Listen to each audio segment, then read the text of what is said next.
Diante da posição legítima do companheiro Guilherme Boulos de abrir mão de disputar pelo PSOL como pré-candidato a governador, eu apresentei a minha candidatura, claro que isso vai para decisão, discussão na base do partido, mas eu apresentei a minha candidatura como pré-candidata a governadora, porque eu acho que é importante que o PSOL mantenha uma candidatura nesse momento tão dramático que nós estamos vivendo no nosso país, até porque o pessoal tem cumprido esse papel de dizer coisas que as outras candidaturas não falam, né?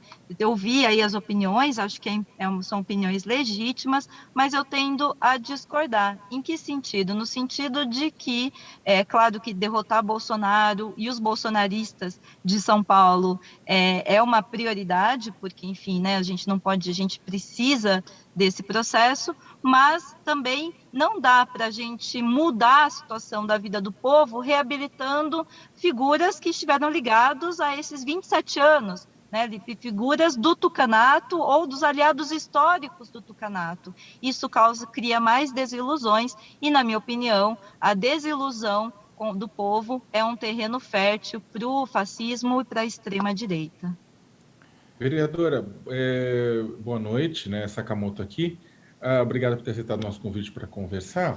Uma pergunta: a senhora está colocando, né, a sua pré-candidatura, está se colocando à disposição do partido para disputar, né, o governo, o Palácio dos Bandeirantes pelo PSOL. Como é que a senhora tem visto internamente no PSOL? A senhora acha que a sua pré-candidatura ou qualquer outra pré-candidatura que se coloque, né, para disputar o governo paulista depois que Boulos abriu mão e vai buscar a candidatura para o Parlamento Nacional, a senhora acha que o partido, no final das contas, vai fechar uma candidatura própria em São Paulo ou ele vai apoiar uma outra candidatura nesse processo, nessa justificativa da unidade da esquerda? Olha, Sakamoto, o PSOL é um partido muito dinâmico.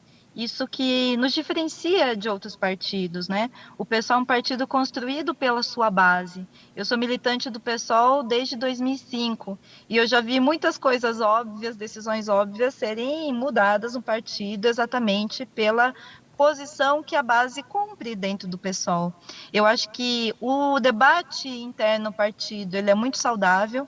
A campanha ele tem esse papel de ser um processo educativo, inclusive. Nós vamos fazer a discussão sobre essas estratégias com a base do partido, e eu acho muito bem possível que aqui no estado de São Paulo o pessoal decida por ter candidatura própria nesse primeiro turno nas eleições para governo do estado de São Paulo. Isso é possível, é claro que depende de uma dinâmica. O partido ele tem processos de democracia, vamos defender, vamos discutir, bater o martelo numa conferência eleitoral, mas é bem possível que decida sim pela candidatura própria aqui aqui no estado de São Paulo.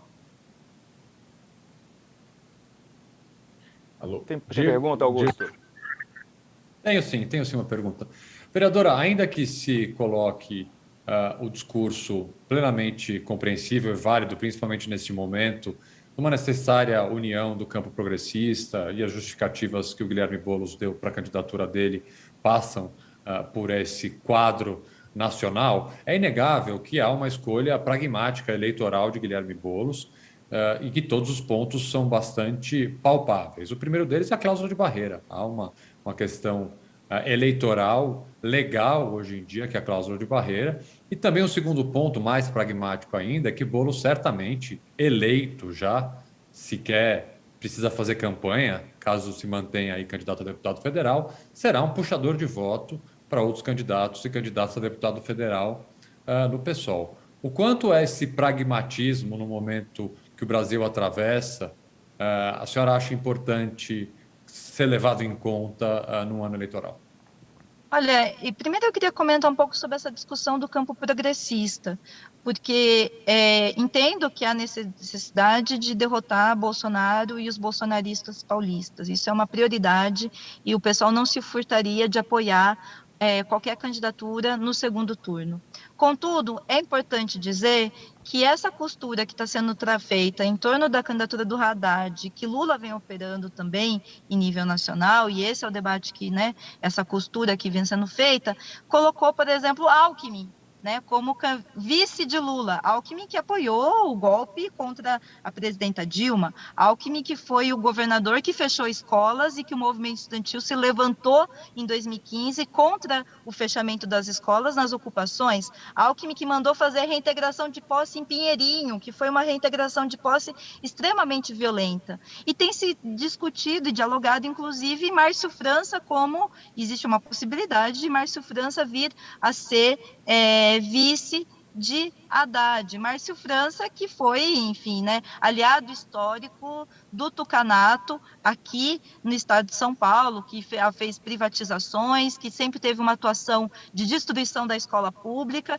que se descola de João Dória nesse momento, mas que tem aí um legado a dizer sobre um legado negativo, deixou um legado negativo aqui no estado de São Paulo. Então, a eleição, é claro que eleição, existe contas eleitorais pragmáticas e elas estão no jogo, mas a eleição é mais que isso. Na minha opinião, a eleição cumpre um papel pedagógico. A eleição, se a gente quer, se o campo progressista, se a esquerda quer derrotar o bolsonarismo, a extrema-direita, o fascismo, ela tem que se vincular às necessidades que estão urgentes da população. E a população, existe um sentimento de mudança na população. A população não quer mais do mesmo.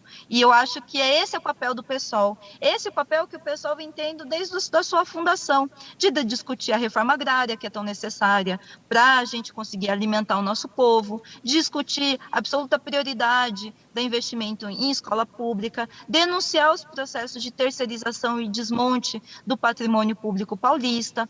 Possivelmente eu seja a única mulher como pré-candidata a governadora, então nós precisamos dizer, inclusive, do papel político que as mulheres têm tido, né, no combate à violência, na demanda por direitos sociais, e são questões que dentro dessa chapa que vem se costurando com Alckmin, Lula, Haddad, França e figuras aí que já são velhos conhecidos do povo paulista, possivelmente essas questões estarão de fora. Tenho divergências com o Guilherme Boulos nesse ponto, ainda bem, porque a esquerda é uma esquerda que precisa discutir suas diferenças, senão estaríamos no campo dos autoritários, né? O que nos diferencia dos autoritários é exatamente que nós temos diferenças políticas e essas políticas têm que ser discutidas e testadas na base partidária. Vereadora, o Diego, deixa eu fazer uma pergunta bem rápida. Vereadora, caso o partido, ele, até porque pegando carona um pouco na pergunta do Augusto, mas caso o partido ele não garanta para a senhora legenda para a candidatura ao governo paulista, a senhora pretende se candidatar a deputado estadual ou deputado federal? Olha, eu tenho... Essa é uma discussão que nós vamos ter que fazer na base do partido, né? O pessoal tem essa característica de ser um partido construído de base. A priori, eu sou pré-candidata a deputada estadual, né? Até então, estava como pré-candidata a deputada estadual e apoiava o nome de Guilherme Boulos para candidato a governador. Com a retirada de Boulos, coloquei meu nome em discussão. Como a gente vai fazer os desdobramentos disso vai depender da discussão e da decisão na base do partido.